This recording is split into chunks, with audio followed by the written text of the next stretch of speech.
রাসূলুল্লাহ সাল্লাল্লাহু আলাইহি সাল্লামের সামনে লোকেরা জড়ো হয়ে যাওয়ার কারণে মানুষের সামনে তিনি যখন দ্বীনের কথাগুলো বলছিলেন, আবু জাহেল ডাক দিয়ে বলতে লাগলো, তুমি যে কথাগুলো বলছো আল্লাহ পাকের হাবিব বললেন এক আল্লাহর কথা বলছি।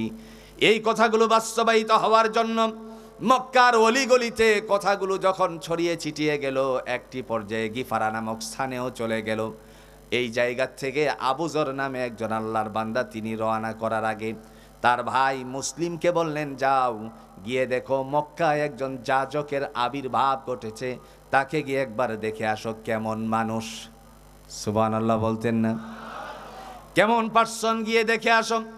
যখন তিনি যাওয়ার জন্য উদ্বুদ্ধ হলেন, আল্লাহ পাক রব্বুল আলামিনের হাবিবের কাছে উপস্থিত হলেন। উপস্থিত হওয়ার পরে সাহাবীদের সামনে ইসলামের কথাগুলো বললেন।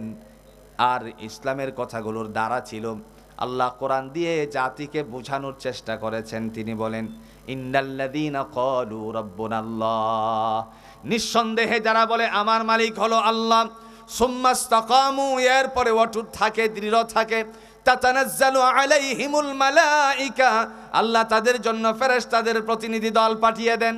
আল্লাহ তাখাফু ওয়ালা তাহজানু ওয়া আবশিরু বিল জান্নাহ, ফেরেশতাদের প্রতিনিধি দল এসে বলে তোমাদের কোনো ভয় নাই, পেরেশানি নাই, সুসংবাদ গ্রহণ করো জান্নাতের।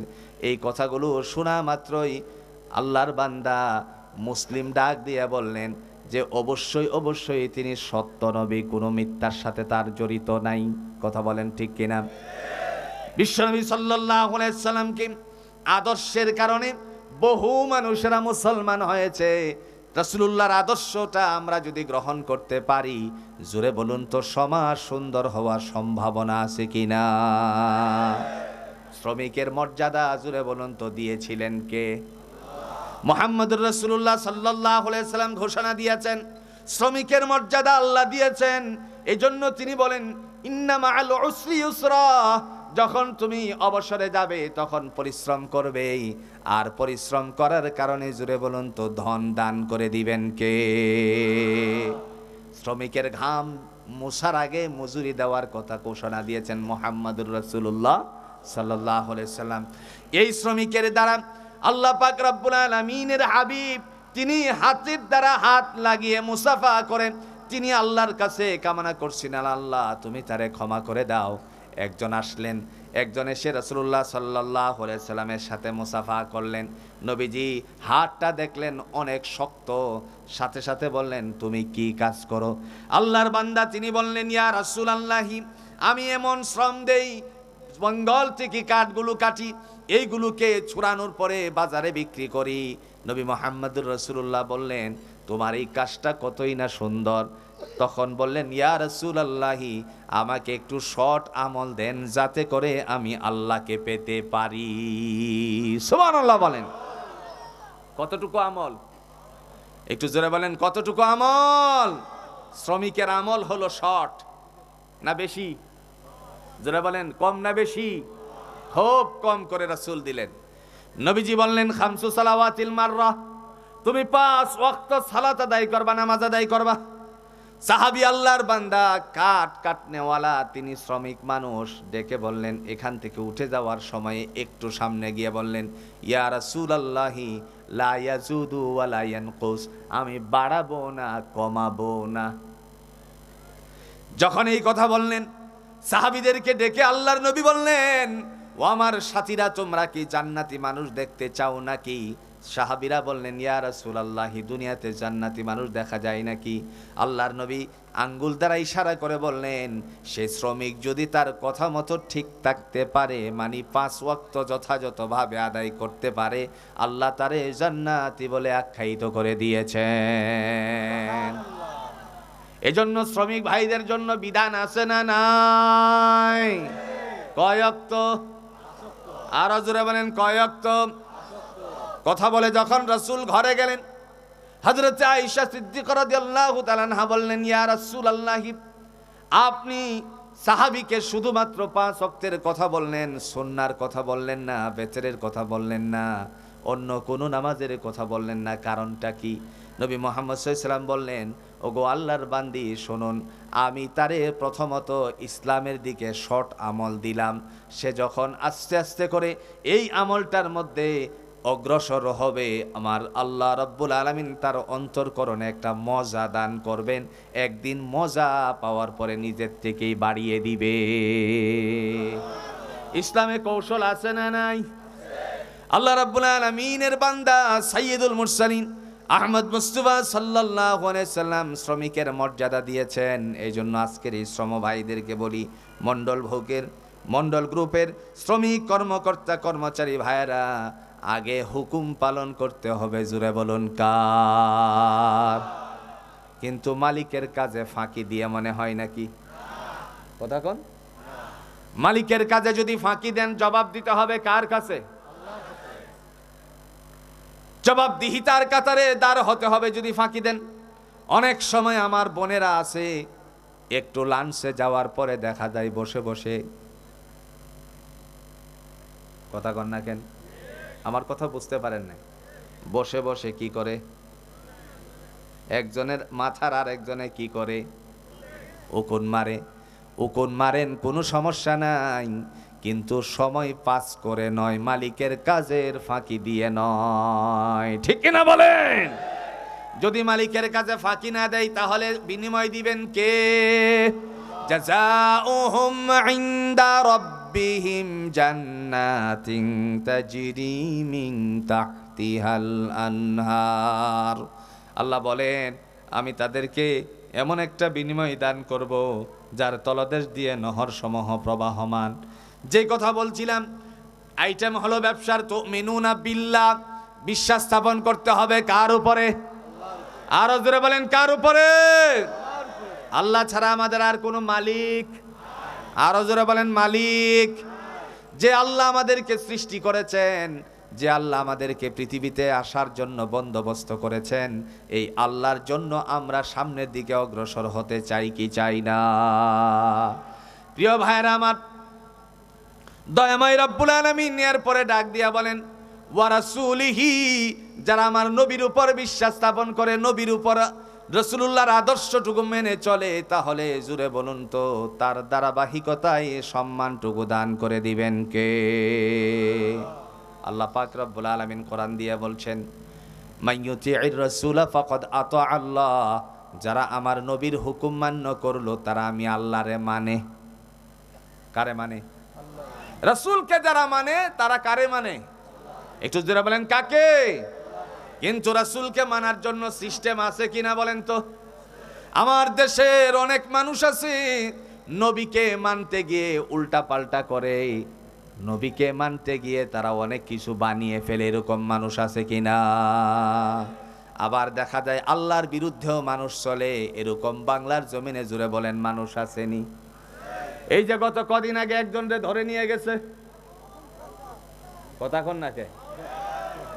আমার মনে হয় এই কোরআনের বিরোধিতাকারী হিসাবে, আল্লাহর সাথে বেয়াদবি করার কারণে, এই দৃষ্টতা দেখানোর কারণে বাংলার জমিনে ফাঁসি কাস্টে তারে ঝুলানো উচিত।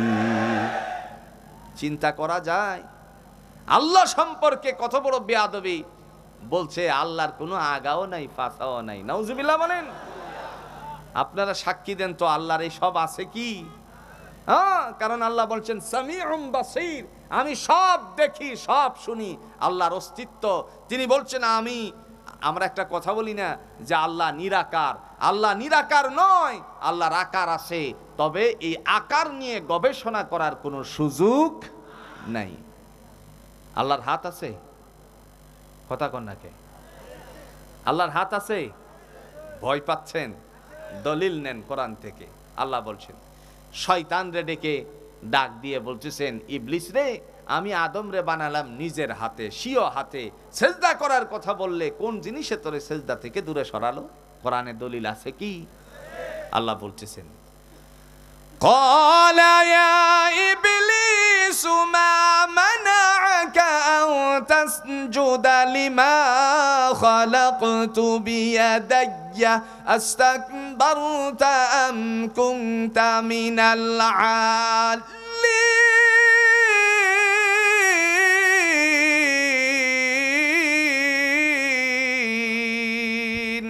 আল্লাহু আকবার, নারায়ে তাকবীর। আল কোরআনের আলো, আল হাদিসের আলো।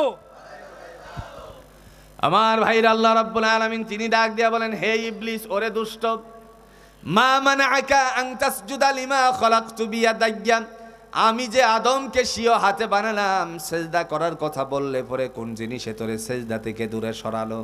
ইবলিস ডাক দিয়া বলে, আনা খায়রুম মিনহু খালাকতানি মিন নারিন ওয়া খালাকতাহু মিন তিন। আল্লাহ, আমি আগুন দ্বারা সৃষ্টি, আর আদমকে তুমি বানিয়েছো মাটি দিয়ে, সুতরাং মাটির মানুষকে আমি সেজদা করতে পারি না। আগুনের লেলিহান সর্বসময় ঊর্ধ্বমুখী, মাটি যত বড়ই হোক, জোরে বলুন তার গতি কোন দিকে? নিচের দিকে।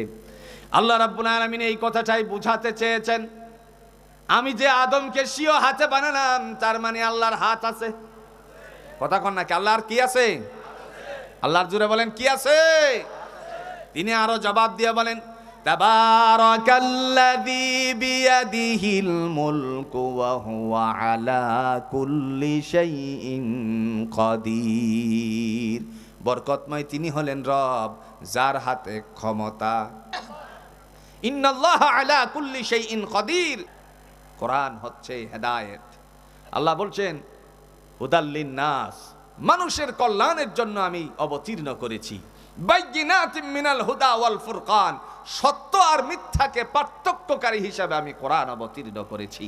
সুতরাং এই কোরআন নিয়ে যারা দৃষ্টতা দেখায়, আমরা তাদেরকে এই জমিনের মধ্যে শান্তিতে থাকতে দেব না। এদেরকে আইনের সোপর্দ করা হবে, আইনের মাধ্যমে, বাংলাদেশের আইনের মাধ্যমে তাদের বিচার করা হবে। ঠিক কিনা বলেন? আপনি গান গাবেন, ভালো গান গান, আমরা আপনাকে সাপোর্ট করব। ভালো গান বুঝেন তো? কথা কন নাকি? ভালো গান বুঝেন না? একটা গাইমনি। ভালো গান কি?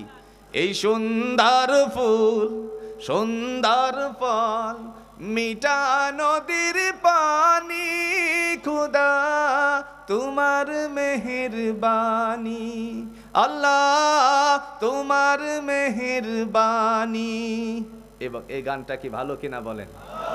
হ্যাঁ, আপনি ভালো গান গান। সৈয়দ আব্দুল হাদি গান গেয়েছেন, ভালোগুলো গেয়েছেন। কবি নজরুল গান গেয়েছেন, কবিতা বানিয়েছেন, ইসলামী গজল গেয়েছেন, কত সুন্দর করে গেয়েছেন। আপনি ওইগুলো গান, এইগুলো না গিয়ে উল্টা পাল্টা বলবেন, আর আপনার বিরুদ্ধে কিন্তু আপনার লোকই দাঁড়িয়ে গেছে। বাউলের বিরুদ্ধে বাউল মেয়েরা দাঁড়ায় গেছে, তাদেরকে কনসার্টে নেওয়া হয় না, শুধু তাদের অপকর্মের সাথে লিপ্ত না হওয়ার কারণে। এই কথাও বাংলার জমিনে প্রকাশিত হয়ে গেছে। বুঝতে বলেন ঠিক কিনা? একটা কথা খুব ভালো করে মনে রাখেন, আল্লাহ বলেন, লাকাদ কানা লাকুম ফি রাসূলিল্লাহি উসওয়াতুন হাসানা। আমার নবীর আদর্শের মধ্যে রয়েছে তোমাদের চলার উত্তম নমুনা। এই জন্য রাসূলুল্লাহর আদর্শের বাইরে আমরা কোনো কিছুই শিখতে পারি না। ঠিক কিনা বলেন? সাইয়্যিদুল মুরসালিন আহমদ মুস্তাফা সাল্লাল্লাহু আলাইহি সাল্লাম সাথীদেরকে ইসলাম শিক্ষা দিয়েছেন। এই কথা বলে মুসলিম যখন চলে গেল, মনে আছে কিনা ভুলে গেছেন, রাসূলুল্লাহর কাছ থেকে মুসলিম আবু যর গিফারি রাদিয়াল্লাহু তাআলা আনহুর কাছে গিফারা নামক স্থানে গিয়ে বললেন, ভাইয়া, আমাকে যার কাছে পাঠিয়েছিলেন তিনি সত্যিকার অর্থে আল্লাহর নবী। যখন এই কথা শুনলেন, নিজেই প্রস্তুত হয়ে রাসূলুল্লাহকে দেখার জন্য আসলেন।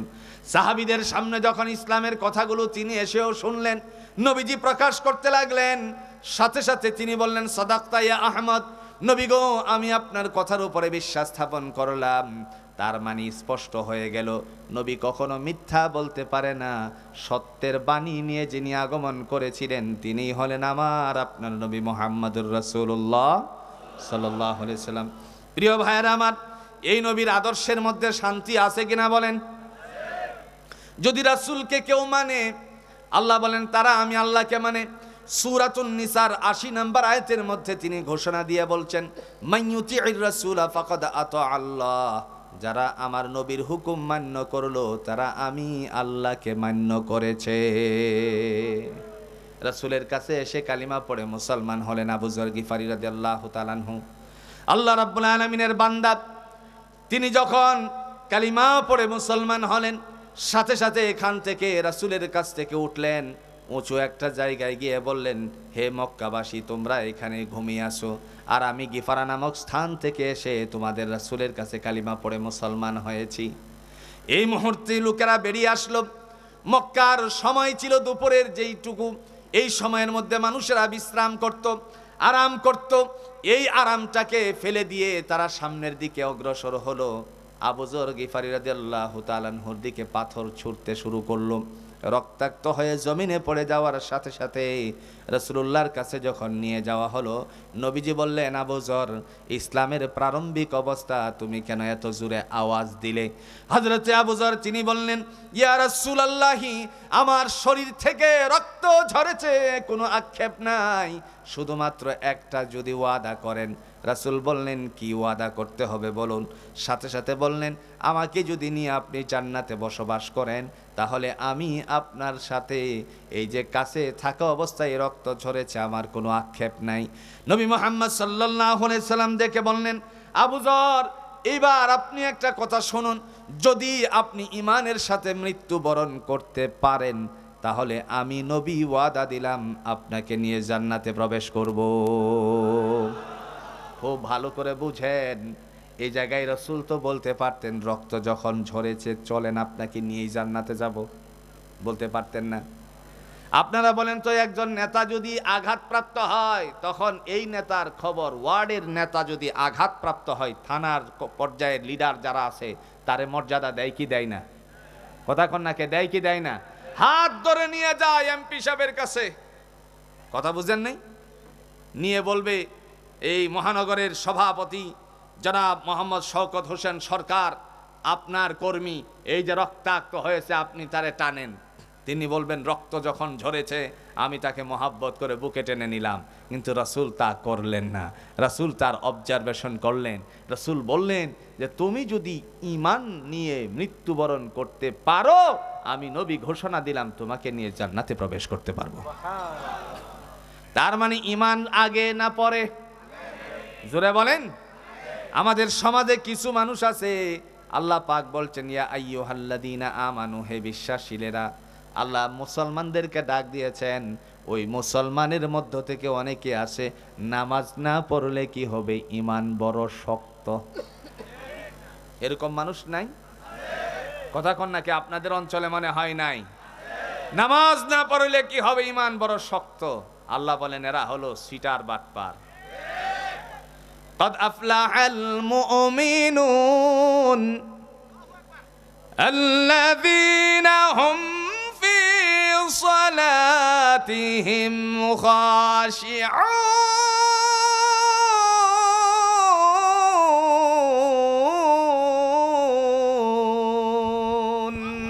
আল্লাহু আকবার, নারায়ে তাকবীর, নারায়ে তাকবীর। আল্লাহ বলেন, মুমিনেরাই হলো সফলতা অর্জনকারী। তারা কারা? আল্লাযীনা হুম ফি সালাতিহিম খাশিউন, যারা বিনয়ের সহিত নামাজ আদায় করে। সুবহানাল্লাহ বলতেন না? আরো বলছে কি, নামাজ না পড়লে কি হবে, ঈমান বড় মজবুত। প্রিয় ভাইরা আমার, মুসলিমকে আল্লাহর নবী বললেন, ঈমানের সাথে যদি মারা যেতে পারেন, তাহলে আপনাকে নিয়ে জান্নাতে প্রবেশ করব। 1450 বছর আগে আল্লাহর নবী ঘোষণা দিয়েছেন, মান ক্বালা আখিরি কালামিহি লা ইলাহা ইল্লাল্লাহু দাখালাল জান্নাহ। মৃত্যুর সময় যার কালিমা নসিব হবে, আল্লাহ তাআলা তাদেরকে জান্নাত দান করে দিবেন। কার কথা? জোরে বলেন, কার কথা?